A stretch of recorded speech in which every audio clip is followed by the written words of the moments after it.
खरं भारतीय जनता पार्टी शिवसेना युती याच्यामध्ये तसा अलिखित एक करार झालेला आहे की भारतीय जनता पार्टीने शिवसेनेचे पदाधिकारी नगरसेवक त्यांना प्रवेश देऊ नये आणि शिवसेनेने बीजेपीच्या लोकांना प्रवेश देऊ नये असा असताना देखील काल बीजेपी मध्ये ज्या अपक्ष नगरसेवकाने प्रवेश केला होता ते भारतीय जनता पार्टीचे रितसर मेंबर झाले होते।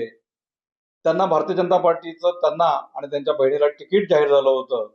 अशा पार्श्वभूमीवरती काल स्वतः शिंदे साहेबांनी अरुण गीत आणि त्यांची बहीण यांना शिवसेनेमध्ये प्रवेश दिलेला आहे आणि नियम ठरवले यांनीच आणि नियम देखील मोडतात स्वतः। खरं तर भारतीय जनता पार्टीच्या मागे खूप लोक आज शिवसेनेतली जी इच्छुक आहेत प्रवेश करण्याकरता, सगळ्यांना आम्ही नाही सांगितलं, सगळ्यांना थांबून ठेवलेलं आहे। अंबरनाथ असेल, उल्हासनगर असेल, कल्याण असेल, डोंबिवली असेल, अनेक नगरसेवक पण आहेत शिवसेनेचे की जे प्रवेश करण्याकरता उत्सुक आहेत।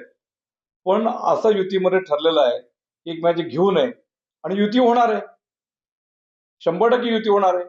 अशा प्रकारचे संकेत स्वतः शिंदे साहेबांनी, स्वतः मुख्यमंत्री देवेंद्रजी फडणवीस साहेबांनी, भाजपचे प्रदेशाध्यक्ष रवींद्रनाथ चव्हाण यांनी स्वतः मीडियाच्या मार्फत सर्वांना सांगितलेलं आहे।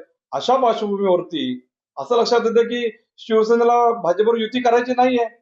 एकीकडनं युतीची बोलणी करायची, युती करा म्हणून सांगायचं आणि भाजपच्या पाठीमध्ये खंजीर खुपसायचा, भाजपमध्ये नगरसेवक प्रवेश केलेला आहे त्यांना त्याच्या पक्षामध्ये प्रवेश द्यायचा, हे अत्यंत योग्य नाहीये, हे चुकीचं आहे। त्याचा आम्ही खरं भारतीय जनता पार्टीने नेत्यांकडे देखील आम्ही या संदर्भात तक्रार केलेली आहे आणि अशा प्रकारे युती जर का करायची असेल तर ही चुकीची घटना घडली नाही पाहिजे अशी आमची सर्व कार्यकर्त्यांची भाजपच्या ही भूमिका आहे। काय सांगणार नरेंद्र पवारांनी कालच्या पक्षप्रवेशाला विरोध केला? पहिली तर मला एक गोष्ट कळत नाही, नरेंद्र पवार कोण?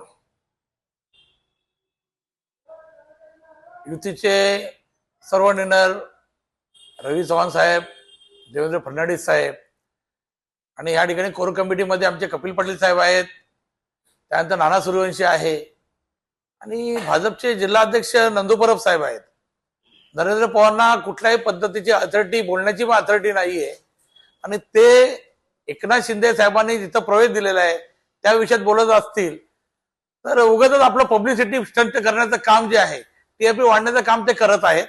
अरुण गीतचा प्रवेश हा जो एकनाथ शिंदे साहेबांच्या हस्ते झालेला आहे हा लिगल प्रवेश आहे। अरुण गीतला जेव्हा आम्ही विचारलं तर अरुण गीतने स्पष्टपणे सांगितलं होतं की माझं ऑफिस आणि त्यांचं ऑफिस बाजूला आहे, आमचे संबंध आहेत, म्हणून तो त्या भारतीय जनता पक्षाच्या ऑफिसमध्ये गेला होता आणि त्यांनी त्या ठिकाणी त्याच्या अंगावर आपला जो पट्टा जो आहे भारतीय जनता पक्षाचा तो टाकून त्याचा फोटो काढून घेतला आणि मंडल आयोग कोण ढाकरस म्हणून कोण आहेत त्यांच्या थ्रू तो प्रवेश झाला आणि हा अधिकृत प्रवेश होऊ शकत नाही। रवी चव्हाण साहेबांनी प्रवेश केला असेल, देवेंद्र फडणवीस प्रवेश केला असेल तो अधिक होईल। आता त्याचा प्रवेश, खालचा जो प्रवेश जो आहे हा आमच्या शिवसेनेच्या मुख्य नेते उपमुख्यमंत्री एकनाथ शिंदे साहेबांच्या हस्ते झाला असल्यामुळे तो लिगल आहे। नरेंद्र पवारांना या विषयात बोलण्याचा काही अधिकार नाही।